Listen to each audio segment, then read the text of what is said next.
बिस्मिल्लाहिर्रहमानिर्रहीम। हम बिस्तरी के बाद गुस्ल करने में कितनी ताख़ीर कर सकते हैं? नंबर 2, हम बिस्तरी के बाद खाने पीने या पकाने और दूध पीने वाले बच्चे को दूध पिलाना कैसा है? कम इल्मी की वजह से लोग खुद को, अपने कपड़ों को, अपने बिस्तर को नापाक समझते हैं और खाने को और काम काज को हाथ नहीं लगाते जब तक कि गुस्ल ना कर ले। और ख़वातीन भी बच्चों वगैरह को दूध पिलाना, खाने को हाथ लगाना गुनाह समझती हैं, ये सोच कर कि वो नापाक है। और कुछ औरतें समझती हैं कि गुस्ल के बिना आटा गूंदने से बेबरकती होगी। हालांकि शरीयत मोहम्मदी इस जहालत को रद्द करती है और इस सिलसिले में प्यारे नबी हज़रत मोहम्मद सल्लल्लाहु अलैहि वसल्लम की बहुत सी सही और मुस्तनद हदीसें मुबारका मौजूद हैं। हम बिस्तरी करने के बाद मर्द या औरत के लिए सिर्फ नमाज, तवाफ और मस्जिद में ठहरना हराम है। इसके अलावा बाकी तमाम काम करने जायज़ है। मर्द और ख़वातीन पर कहीं भी ऐसी किसी भी पाबंदी का जिक्र नहीं है, बल्कि गुस्ल करने से पहले भी जनाबत की हालत में ही तमाम लोग आम रूटीन के काम काज कर सकते हैं। रोज़ा रखने के लिए सहरी खा सकते हैं, खाना तैयार कर सकते हैं या फिर घर के दूसरे काम काज निपटाने जायज़ है। और इस तरह माँ बच्चों को दूध पिला सकती है और उनकी देखभाल कर सकती है। उसकी कई एक दलीलें मौजूद हैं। हज़रत हुज़ैफा रज़ी अल्लाह ताला अन्हो बयान करते हैं कि नबी अकरम सल्लल्लाहु अलैहि वसल्लम उनसे मिले तो आप मुसाफा के लिए हाथ फैलाते हुए उनकी तरफ बढ़े, तो हुज़ैफा ने कहा कि मैं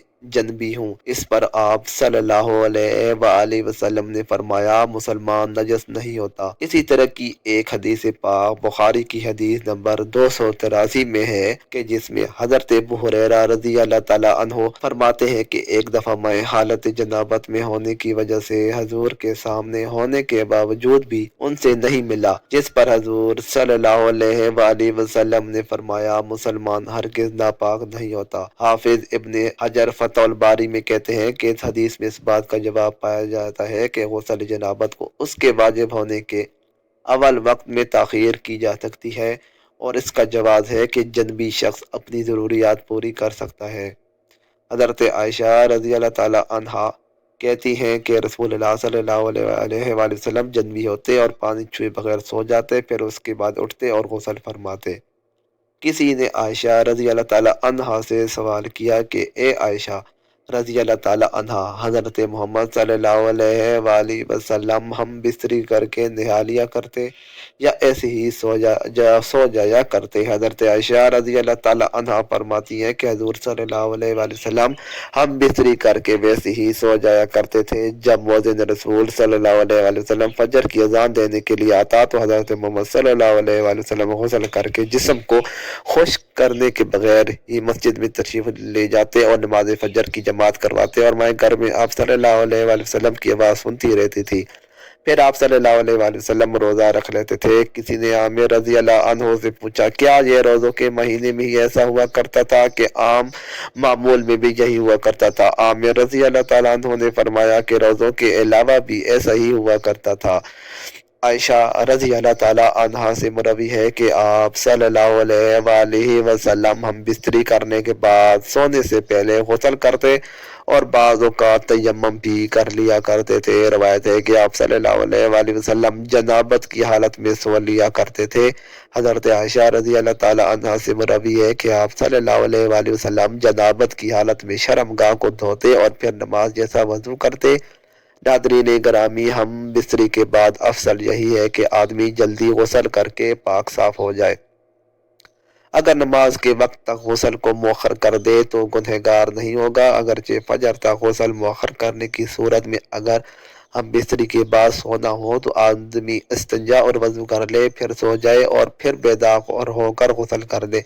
चनाचा मस्कुत शरीफ की रवायत में है कि हज़रत उमर फ़ारूक रज़ी अल्लाह ताला अन्हो ने सरकार दो आलम सल्लल्लाहु अलैहि वसल्लम से अर्ज़ किया कि मुझे रात को जनाबत लाहक होती है, यानी एहतलाम या जमा से गुस्ल वाजिब होता है। आप सल्लल्लाहु अलैहि वसल्लम ने फरमाया, उसी वक्त वज़ू करके अज़्म को धोकर सो जाया करो। मुज़ाहिरा हक में है कि ये वज़ू करना जनबी के सोने के लिए तहारत है, यानी जनबी वज़ू करके सोया तो गोया वो पाक सोया। लिहाजा उस हदीस से मालूम हुआ कि जैसे रात को एहतलाम हो जाए या जमा से फरागत हो और उसके बाद सोने का इरादा हो या बेवजह किसी ज़रूरत गुस्ल जनाबत में ताख़ीर करना ख्याल हो, तो ऐसी शक्ल में जनबी का वज़ू कर लेना सुन्नत है। इतनी बात और समझ लीजिए कि हदीस में میں تو یہ بات معلوم ہوتی ہے کہ صورت مذکورہ میں وضو کیا جائے اس کے بعد عضو تناسل کو دھویا جائے، حالانکہ ایسا نہیں ہے، بلکہ صحیح مسئلہ یہ ہے کہ پہلے عضو تناسل کو دھویا جائے اس کے بعد وضو کرنا چاہیے۔ اس شکل میں حدیث کی مذکورہ ترتیب کے بارے میں کہا جائے گا کہ یہاں وضو کرنا اس لیے مقدم کر کے ذکر کیا گیا ہے کہ وضو کا احترام اور اس کی تعظیم کا اظہار پیش نظر تھا۔ نمبر 2، حالت جنابت میں کھانا پینا یا پکانا درست ہے۔ بہتر یہ ہے کہ وضو کر کے کھائے پیے، اور اگر وضو کے بغیر صرف ہاتھ منہ دھو کر کھا پی لے تو تب بھی جائز ہے۔